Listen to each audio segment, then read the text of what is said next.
और मैं आज शुरुआत करता हूं दानिश साहब से, और सवाल बहुत सीधा सा है, जरा समझाइए भाई। कुंभ नगरी में गंगा जी के किनारे 55 बीघा जमीन वक्फ की, क्या खोज रहा है वहां पर वक्फ गंगा जी के किनारे?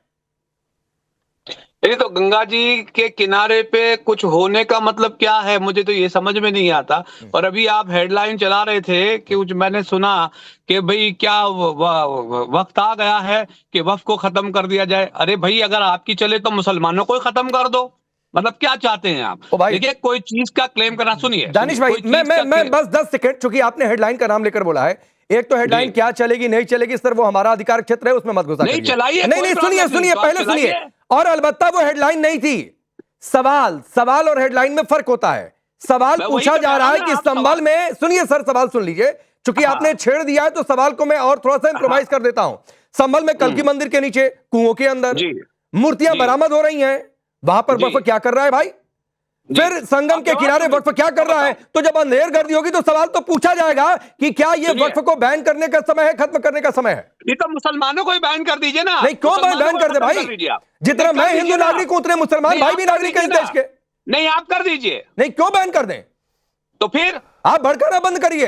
बैन करने की मुसलमानों की बात नहीं हो रही है।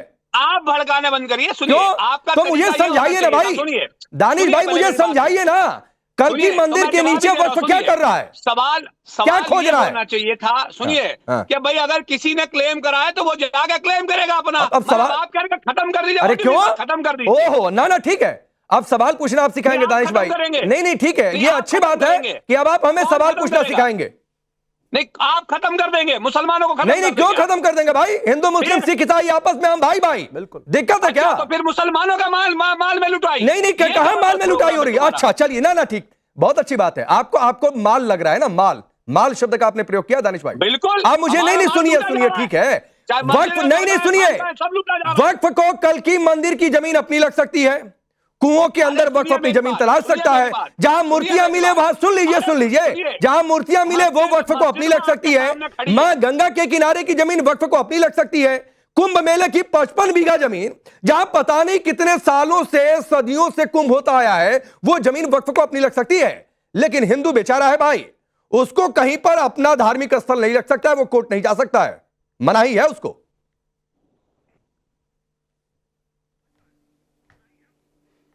बोलिए दानिश, बोलिए जी। देखिए, अब मैं आपको एक बात बताऊं, सवाल आगे यहाँ ये खड़ा है कि भाई आप कोर्ट नहीं जा सकते या जा सकते हैं। कोर्ट में जिनको जाना था वो गई, और कोर्ट में जाने तो दिक्कत क्यों होती है दानिश भाई? हिंदुओं के कोर्ट जाने पर पेट में दर्द क्यों होता है? तब वर्शिप एक्ट की दुहाई क्यों दी जाती है? मैं वही कह रहा हूं। आप जब हेडलाइन बनाते हैं ना कि भाई वक्त आ गया है वक्त को खत्म कर देने का, तो सुनिए मेरी बात, ना मुसलमान खत्म होंगे ना वक्त खत्म होगा, कुछ नहीं खत्म होगा। वक्फ का अस्तित्व मुसलमानों के बहुत बाद है। जब इस्लाम अस्तित्व में था, आया, तब वक्फ नहीं था। सुनिए, अरे वक्फ का मतलब ही मुसलमान है, समझिए, आपको शायद जानकारी अरे वक्फ बोर्ड के पहले नहीं थी क्या मुस्लिमों की जमीन? नहीं, मैं बताऊंगा। वक्फ बोर्ड के पहले नहीं थी क्या मुस्लिमों की जमीन? आप जानकारी जान लीजिए। बिल्कुल, मैं आपको वही बता रहा हूँ कि जो कुछ भी मोमिन का है वो तमाम चीजें वक्फ है। हिंदुओं का कुछ नहीं है, तो मैं वक्फ हूँ। हिंदुओं का कुछ नहीं है, आपके पास जानकारी नहीं है तो हिंदुओं का कुछ नहीं है दानिश, हिंदुओं का कुछ नहीं है। हिंदू बेचारे हैं, कुछ मांग रहे हैं, हिंदू बेचारे हैं। हमने कहा हेडलाइन चलाई कि भाई ये जो हेडलाइन नहीं सवाल है, हेडलाइन नहीं सवाल है, और सवाल और हेडलाइन में फर्क समझा करिए दानिश। हेडलाइन और सवाल में फर्क समझाने के लिए नहीं बैठा हूं। खत्म कर देना चाहिए ऐसा कहा नहीं, आप हिंदुओं को बैन कर दीजिए, खत्म कर दीजिए हिंदुओं को। खत्म कर देना चाहिए, हमने ऐसा कहा नहीं कहा।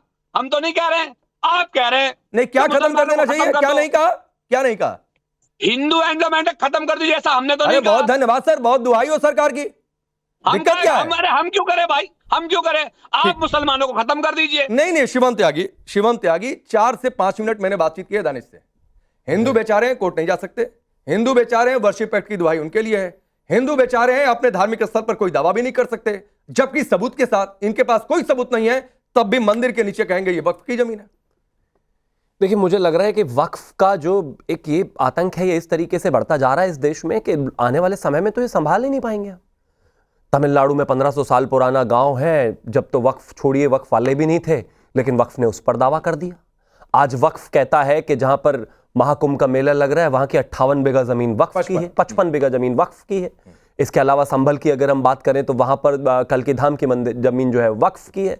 अभी पिछले दिनों कहते थे पार्लियामेंट वक्फ की जमीन पर बना हुआ है, उससे पहले कहते थे लुटियंस दिल्ली जितना भी है वो वक्फ की जमीन पर बना। बस वक्फ का बाकी जमीनें तो हो ही गई है, अब इंसानों को और वक्फ का कर दो। शहजाद भी वक्फ का, शिव, अच्छा तो न्यायाधीश ने भी कहा था इनका बस चले तो पूरा हिंदुस्तान वक्फ का। वही कह रहा हूं, शहजाद भी वक्फ का, शिवम भी वक्फ का, राकेश पांडे भी वक्फ का, विजय शंकर तिवारी भी वक्फ का, अतिकुर रहमान भी वक्फ के। इंसान वक्फ के होने शुरू हो जाएंगे अब। अरे रुक तो जाओ भाई, बीच में नहीं बोलना, मतलब अरे मत सुनाओ। दानिश भाई रुक जाइए, 5 मिनट बौखलाहट आपकी समझ में आ रही है, रुक जाइए। नहीं इतना नहीं, हाँ ठीक है, पूरा हिंदुस्तान वक्फ का है। हिंदुस्तान सिर्फ वक्फ का है, ये सारी, बाकी मेरा नहीं है, ये इनका सारी नहीं है। दुनिया, ये धरती, ये जहान, ये आसमान, ये हवा, ये इंसान, ये सब कुछ वक्फ का है भाई। खुश हो जाओ, बिल्कुल, हम तो दावे करते रहो। नहीं प्लीज आप बीच में मत बोलिए। अच्छा रुक जाइए दानिश प्लीज रुक जाइए, आपने बोला ना शिवम को। दूसरी एक और चीज मैं कहना चाहता हूं कि ये अपने आप में खतरनाक रूप लेकर जा रहा है। कोई भी मौलाना, कोई भी व्यक्ति, कोई भी दानिश आकर कुछ भी कह देता है कि ये जमीन भी वक्फ की है। आदमी कल, मतलब ये इंसान, बस यही होना रह गया। मैं फिर से बता रहा हूं कि आदमियों को, लोगों को ये वक्फ की प्रॉपर्टी ना बताना लग जाए। ये जिस तरह की स्थिति और मानसिकता इस देश में बढ़ती जा रही है, ये अपने आप में खतरनाक है।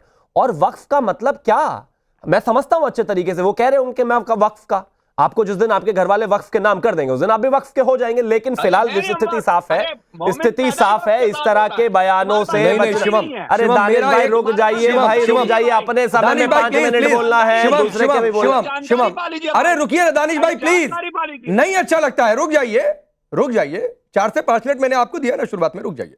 अब शिवम, ये जिसको हेडलाइन बना रहे थे वो मेरा सवाल था, और सवाल मैं आपसे पूछ रहा हूं, ये अमेंडमेंट की क्या बात है? नासुर है तो हटाइए। नहीं बिल्कुल है। हम पहले कहना चाहते हैं कि महत्वपूर्ण विषय यह है कि जो चीजें इसमें बढ़ रही हैं, जिस तरीके से वक्फ का कहीं ना कहीं आतंक एक तरीके से बढ़ता जा रहा है, वो खत्म करने की आवश्यकता है, उसको हटाने की आवश्यकता है, उसको कहीं ना कहीं अमेंड करने की आवश्यकता है। जिस तरीके से वक्फ को 90 के दशक में पहले नरसिंह राव जी की सरकार में और फिर मनमोहन सिंह जी की सरकार में लगातार मजबूती दी जा रहे हैं, वो इस देश में लोकतांत्रिक सेटअप में उसकी कोई जगह नहीं है। ठीक है, आने वाले समय में वे किस किस चीज को वक्फ का बताने लग जाएंगे, कहां तक आप इसको कंट्रोल करेंगे? ठीक है, लेकिन ये जो आजकल ये बयानबाजी चल रही है कि ये भी वक्फ का, वो भी वक्फ का, ऐसा भी वक्फ, ऐसा नहीं चल सकता। इस देश में रोकने की जरूरत है। ठीक है। अब चंचल यादव, आपकी पार्टी के एक नेता ने कहा है कि कुंभ में दरियादिली दिखा दी वक्फ ने, मुसलमानों ने बहुत बहुत बधाई हो। भाई गजब है, मतलब समाजवादी पार्टी ये मान रही है कि कुंभ नगरी में 55 बीघा जमीन वक्फ की है।